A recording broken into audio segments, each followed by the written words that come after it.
Anyway, I've got only limited time of 20 minutes, so I'd like to go on quickly for my outline of this presentation.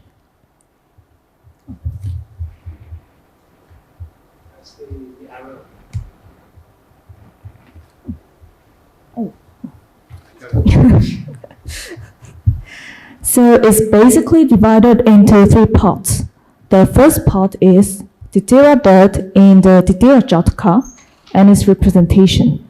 First of all, very brief overview of the Tittira bird itself will be given, and I also would like to show you the material cultures and the narratives around it, which will be the 37th story of the Jātaka Vanyana, which is generally considered as the Pāli Jātaka. And then we will also briefly examine the textual parallels of this story. And the second part is Tittira bird in the 4 Tittira Jātakas. And I will turn to the 4 occurrences of Tittira Jātaka preserved within the Pāli Jātaka corpus with outlining their plots. This includes investigating each role that's given to this bird as well. And the final part is the symbolic tension around Tittira figure. Here, I will suggest a very brief approach on how to analyze these conflicting imageries of the Tittira bird. So now, for the beginning, let's have a look on the Tittira bird, and it's a real actual photo that I found on Google search anyway. It is quite necessary to clarify the meaning of the term Tittira. According to standard Pali dictionaries like PTS1 or Margaret Cohn's dictionary, the word is the masculine form of partridge, referring to a bird of the certain grouse family. For a more specific description, we may look onto Venerable Dhammika's book called Nature and the Environment in Early Buddhism, which defined Tittira as kind of grouse found in northern India, a small yellowish-brown ground bird, and hunters could catch it to train as a decoy, like using it to attract other birds and hunt them finally. For now, 2 features of the Tittira bird should be noted here because I will discuss in the later part. First, that it is a ground-dwelling bird, which means it cannot fly properly. So second, it could possibly be used by hunters, like explore it, and then got some kind of training to trap its friend or family for killing. So perhaps we can guess that Tittira could enter into Buddhist narrative world due to this prevalence in their environment, since this bird has commonly found in northern part of India during winter season. But I can say that its cultural significance was not only confined to mainland India, but it spread across, or rather flew away across Asia with the transmission of Buddhism. And now we will look some few good examples of it. These are the Tittira images from the Wat Sichun and Wat Kurawa in Thailand. Though it's very hard to detect the bird figure in Wat Sichun pictures, and I have to say it's still confusing me because of its damaged condition. Anyway, we can see the tree-like figure in its center and the tusk of the elephant beside it. So we can get some help from the representation in the Wat Kurawan. It's the another example. And in this depiction, there are 3 animals aligned neatly. And this is the bird, as you can see, and the monkey, and the elephant, and behind them there is a tree. So this kind of examples can be found elsewhere, like the Ananda temple in Burma as well. So this representation of the Tittira bird precisely derived from the one specific Tittira Jātaka, and this story carries the following narrative. I will briefly summarize. So long ago, a partridge, Tittira, a monkey, and an elephant, these 3 animals lived together near a big banyan tree at the foot of the Himalaya mountain. At first, they didn't respect each other at all, so they decided, let's honor whoever among us is the oldest. The elephant said, I remember this tree when it was only a small bush. And the monkey said, I remember eating its young leaves when it was still very small. And finally, Partridge said, "This tree grew from a seed I once ate and dropped. I knew it even before it started to grow." So the monkey and the elephant accepted the partridge as their eldest. They followed his advice, kept the 5 precepts dearly in their heart, and lived together in harmony. And when they died, all 3 animals were reborn in heaven. So actually, this story is told in close connection with the group of 6 monks has failed to show the proper respect to Venerable Sariputta. When Sariputta came over, the 6 monks refused to provide him a proper bed and a place to sleep like that. So the Venerable Sariputta had to spend the night under the tree outside, which made Buddha very, angry. So with this context in mind, let us now turn to the first part of the Tittira Jātaka, which was, precisely given by the Buddha. People who understand what is right and honor their elders are praised in this life and go to heaven in the next. So the emphasis on this context, like respect for elders, is particularly significant here. In fact, this narrative of reverence and respect toward the elder is not only limited to the Jātaka alone, but also appeared in the Pāli Vinaya as well. So in the Chulalongkorn of the Pāli Vinaya, we find almost the same story, so similar that we could even call it as identical. So now, the Jātaka and Vinaya may look very different at first glance. The one is, is dealing with a story collection, and the other is dealing with a code of discipline. But as you may have well known, the Vinaya also contained very well, structured narrative in their emphasizing their discipline and rules, such like that. But here, the animal fable of the Tittira carries the same message. It teaches respect as a basis of their monastic hierarchy. It promotes living together in harmony, and it shows the practice of what is called and referred very exactly as the Tittira Brahmacharya. And this is the animals guided by Tittira kept the 5 Buddhist moral precepts. And from this basis, the story spread widely into many other Buddhist texts. So here are the exact textual parallel list of Tittira Jātaka, JA 37. This is appeared across 4 Chinese Vinayas like Dhammaguptaka, Mahishasaka, Sarvastivada, and Mahasangika Vinayas. And also it is found in other Chinese texts like Daejidorong, the Chinese version of Mahaprajñāparamita and Chulalongkorn, the Chinese translation of the Udana Varga. And as well as we can find the parallels from the Mula Sarvastivada Vinaya in Sanskrit and Tibetan respectively. And we also can find this kind of example and narratives in Dunhuang manuscript as well. Sorry for my Korean pronunciation. So each textual parallel contains meaningful differences in the way the Tittira story is narrated and structured. And also I'm currently working on the difference between these parallels, focused on their philological and narrative difference. Anyway, considering the many parallels to these stories, it won't surprise us that distinctive image of the Tittira Jātaka has appeared, which is quite different from the one we already seen from the Southeast Asia ones. One well-known example is the motif of the harmonious animals. Here, the story of living in harmony under the bird's guidance was turned into a visual image, and this image itself became a well-recognized artistic iconography in places like Mongolia, Bhutan, and Tibet. In this representation, the animals are not 3, but sets of 4. The Tittira bird for Bodhisattva, of course, and the rabbit as Sariputta, and monkey for Moggallana, and elephant for Ananda.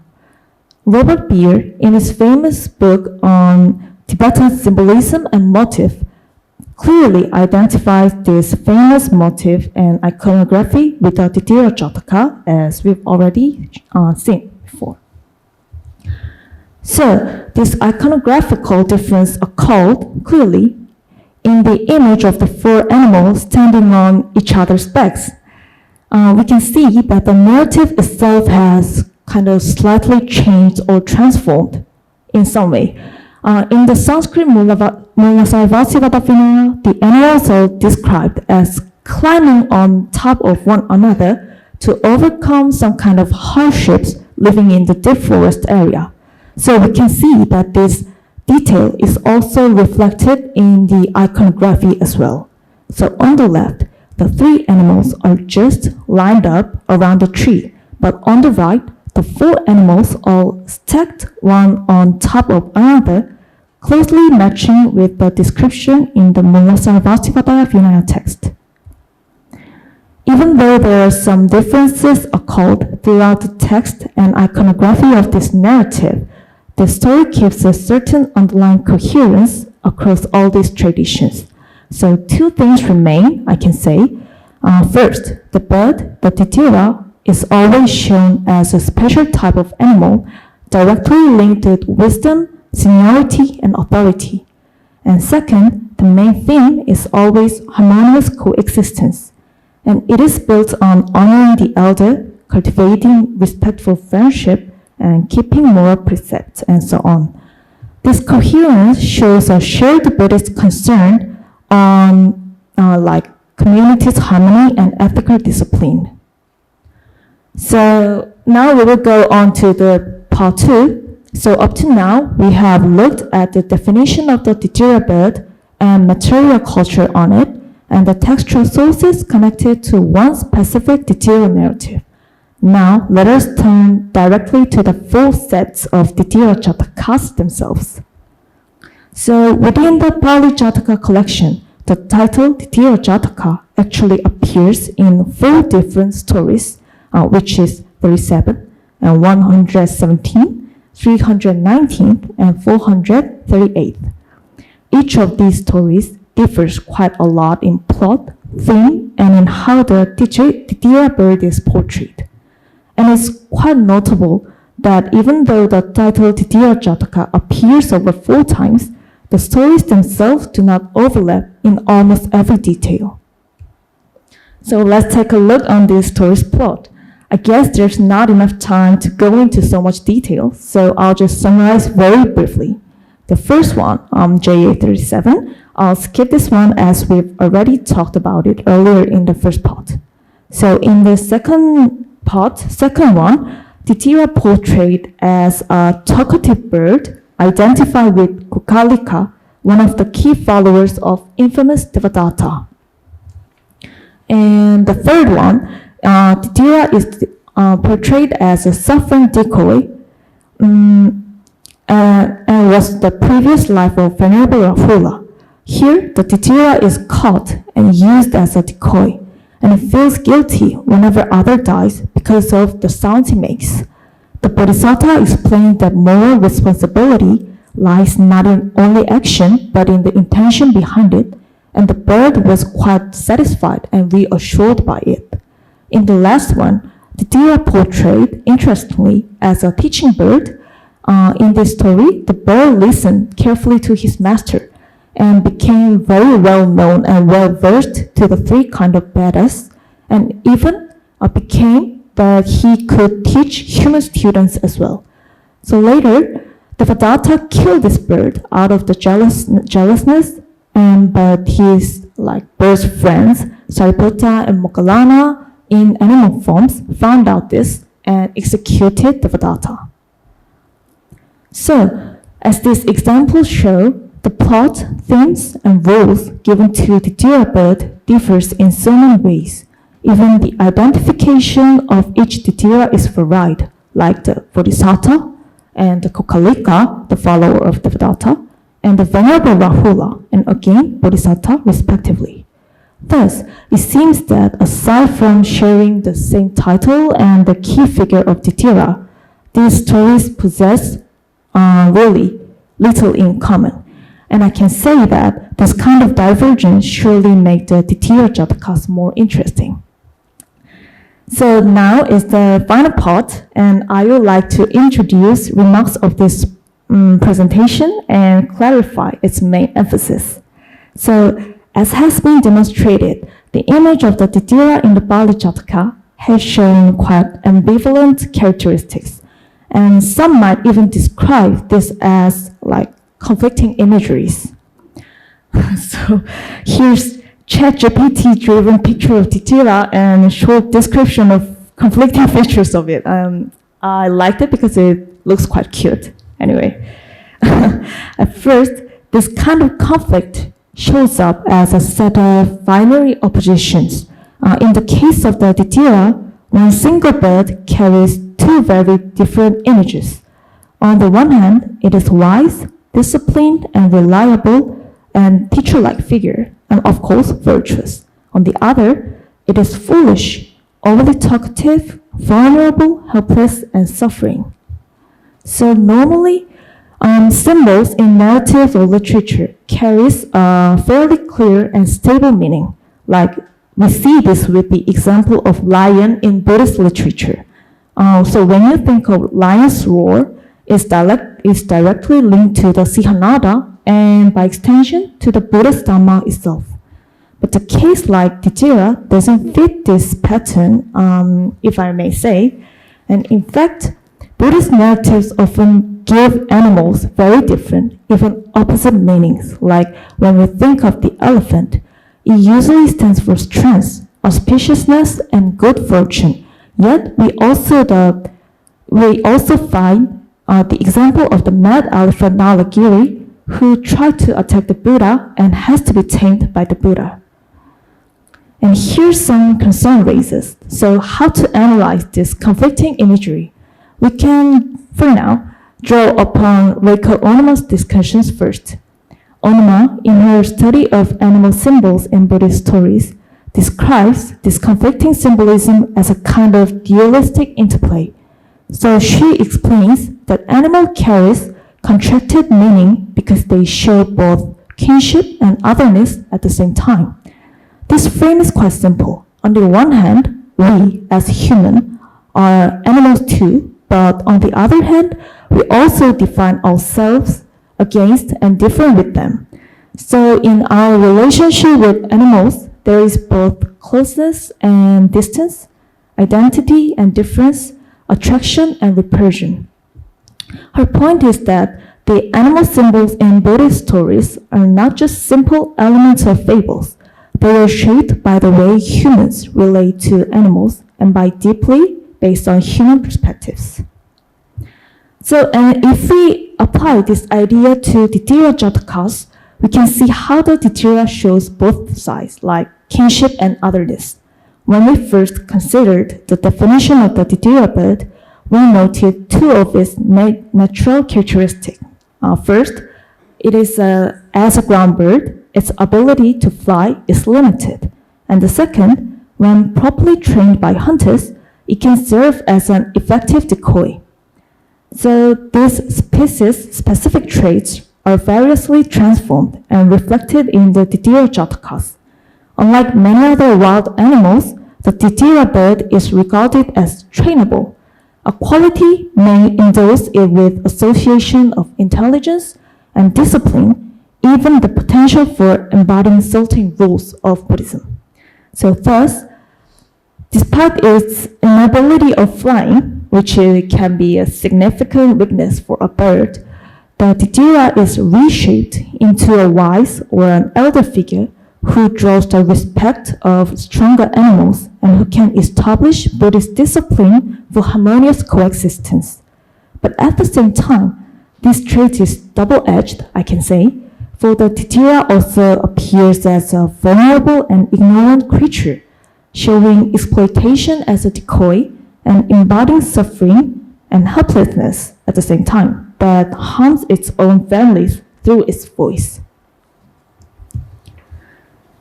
So, Onama's model of dualistic interplay gives us an important way to understand this kind of ambivalence, but I want to suggest that we look even more broadly, not only at the human-animal relationship, but at the role of context itself. In Buddhist stories, symbols are never fixed. They are constantly reshaped within each narrative context. Tittira is not just a bird with stable symbolic meaning. Its role has changed depending on its narrative framework, the editor or compiler or writer or reciter's intention, and the wider Buddhist message. So to really understand the Tittira bird, sorry for the mistake, we need to ask not only what opposition it represents, but also how those oppositions are used inside the story. This is why I emphasize the dynamics of context as the key to reading these stories. In the end, the symbolic image in Buddhist storytelling cannot be reduced to only their inherent characteristic or trait, like the Tittira's weak ability or using it as a decoy. They come to life only when those traits are reinterpreted and reflected through the aims and purposes of a particular Buddhist context. And this is what I got for today. Thank you so much for your attention.